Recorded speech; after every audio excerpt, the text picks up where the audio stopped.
క్రీస్తునందున్న ప్రియులకు ప్రేమతో వందనాలు తెలియజేయుచున్నాను. ఏప్రిల్ నెల 6వ తేదీ 2025. ఈరోజు దావీదు గారి ద్వారా దేవుడు మనకు చేస్తున్న వాగ్దానం ఏమిటనగా, కీర్తనల గ్రంథము 34వ కీర్తన 5వ చరణం. వారు ఆయన తట్టు చూడగా వారికి వెలుగు కలిగెను, వారి ముఖములెన్నడను లజ్జింపకపోవును. ఆమేన్.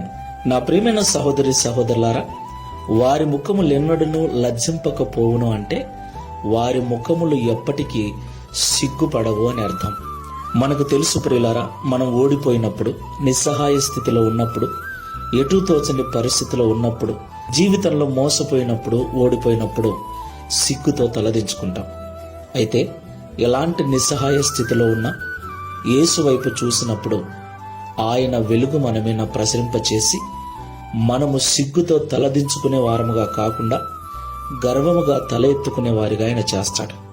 దేవునికి మహిమ కలుగును గాక. కాబట్టి ప్రియ సహోదరి సహోదరులారా, చీకటిలో ఉన్న వ్యక్తి వలె ఎటూ తోచని పరిస్థితిలో ఉన్నావా? బలమున్నా, జ్ఞానమున్నా, చదువున్నా, డబ్బు ఉన్నా కూడా ఏమి చేయాలో తెలియక ఎటూ తోచని నిస్సహాయ స్థితిలో ఉన్నట్లయితే యేసు వైపు చూడు. లోకం వైపు చూడకు, డబ్బు వైపు చూడకు, జ్ఞానం వైపు చూడకు.